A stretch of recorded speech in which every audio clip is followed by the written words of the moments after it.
Hello friends, welcome to the Southern Mountain Kitchen. Today we're making pumpkin cookie buttered truffles.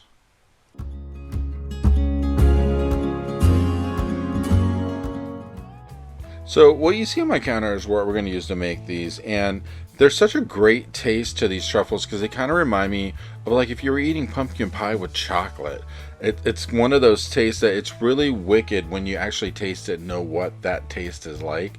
I'm using white chocolate, dark chocolate on this. You can use just either one or the other or both. I have shortbread cookies that have nuts in them as my cookie base in this. You could use a different kind of cookie if you wanted to. That's really your choice. And once you pair this all up with the pumpkin and the spices, the cream cheese, and some powdered sugar, you got like such a great taste.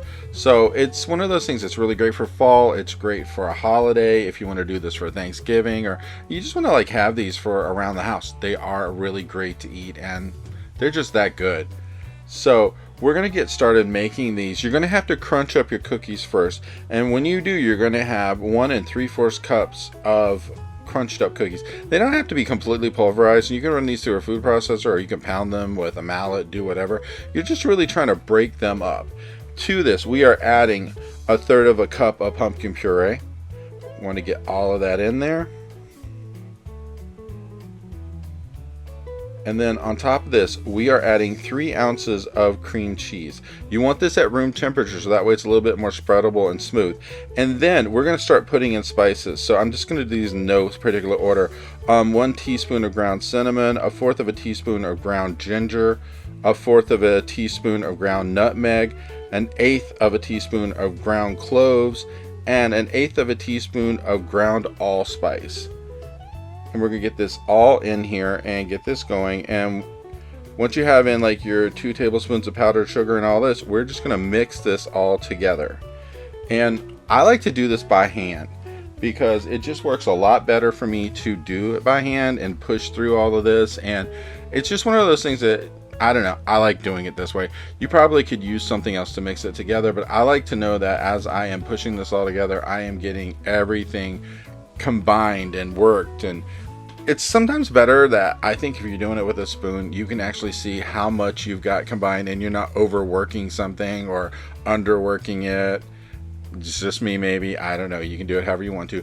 The main goal here is to get this completely combined together and make sure that all of the cookie and all of the cream cheese and everything like that is really pushed into the mix, because we don't want any area where there's streaks of white from the cream cheese or, you know, a bunch of cookie that didn't get mixed in. Because what we're going to do eventually is we're going to roll these into balls with a cookie scoop and put them on a tray to go into the freezer, because they're going to need to be in the freezer for at least an hour to set up before you do anything with the chocolate.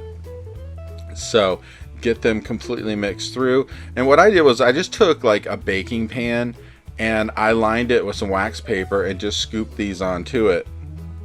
One thing you need to remember when you are scooping these out, if your balls are not perfect when you scoop them onto the tray to go to the freezer, it's okay, because when they come out of the freezer you can kind of roll them a little bit and shape them before you actually start adding the chocolate to them. So keep mixing this up until you get it to the right consistency. And as you can tell with mine, it's really starting to blend together really well. And now if there are little bits of cookie in here that didn't actually crunch down completely, that's okay, because as they sit, it's going to mix together. And there is nuts in this too for mine, because my cookies had nuts in them. So once you get them into your cookie scoop, just go through and just one at a time, lay them onto the pan. Make sure that, you know, you get them on there really well. With mine, I try to keep them not overly large. I scooped them to where my cookie scoop was like kind of almost level with itself, but I didn't try to put a whole lot of extra in it, because we don't want these being so jumbo you can't fit it in your mouth. Because remember, when you dip them in the chocolate, they're going to become a little bit larger as it is with that. So, you know, I have like an averagely kind of small cookie scoop here, and I'm just going ahead and doing this. Work this until you get them all scooped in on your pan, and like I said, into the freezer for at least an hour. So that way, you know, you're going to need something like a toothpick or a skewer or something to put into these when you're working and to put them in the chocolate. So you kind of want them to be really hardened before you start working with them, so that way it does stick to your skewer. So these are mine when they came back from the freezer, and I already did a little rolling on them to make sure they were a little bit more even. And my chocolate is set to the side. The chocolate, we are going to take this coconut oil, split it between my two things, or one if you're doing one large thing of it, which basically you're using about 16 ounces of chocolate, so I've got like 8 and 8.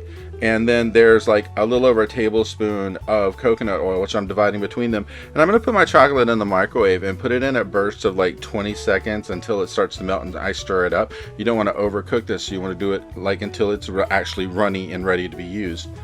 Then take your skewer, put it inside of your ball, pull it out, and then just dip it in the chocolate, and then tap it a little bit, let it run off before you sit it on your pan. Now, when you go to sit this down, if a little bit of it goes onto the pan and like on your wax paper, it's okay, because later on you can pull this off. And if you have trouble getting these stick out sometimes, it's okay. You can use a finger, you can use a spoon, and then take a little bit of the chocolate on your spoon and just dab it over where the hole was that the skewer or toothpick or whatever was in. And you're going to do this for each one. And then once it's still wet from your chocolate, not dried yet, just take a little bit of the cookie crumble if you have some left and just sprinkle it over top of it. Or you could use like, you know, any kind of candy or something you want to drip on top, because you have like sprinkles and things like that. And then just do this with each one of these, and you know, alternate. If you're using the white chocolate and dark chocolate, you can do one or the other, or you can do both, and just, you know, work your way through them, because you're going to end up with about, I'd say 15-16 truffles out of this. So you're going to have plenty of them if you wanted to do part of them white chocolate, part of them dark chocolate, like a regular chocolate. And then just work your way through until you've done them all. And this is going to take a couple minutes to do, but the best thing is once you get it on the skewer and get it down into the chocolate, take your spoon, go around the top of it, make sure the top is completely coated, and then you're just ready to drop off the extra chocolate and put this onto your tray, and then just sprinkle the top, and you're ready to roll. Then these things will start to set up. You might want to set them in your refrigerator. Being there's pumpkin inside, I'd say refrigerate these anyway, just to make sure that they stay reasonable until you can eat them all, so they don't go bad. But this is basically what you're doing here, and this is really not hard to do, but it has such a great taste when you're done. And then you have something really special to share with friends or family or whoever you want to share with.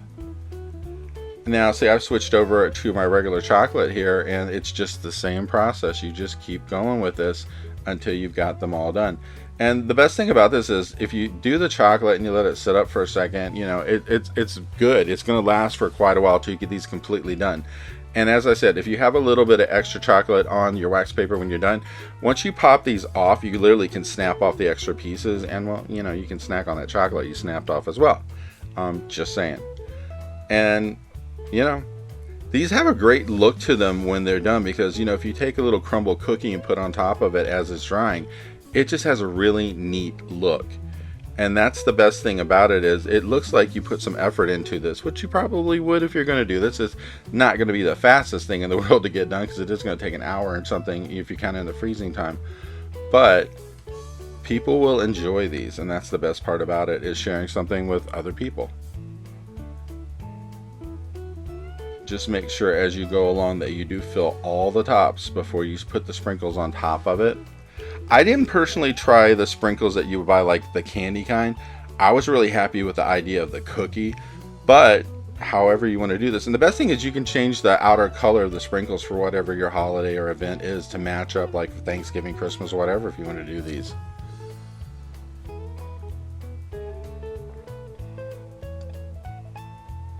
I think the worst part about this is waiting for them to be done so you can try them.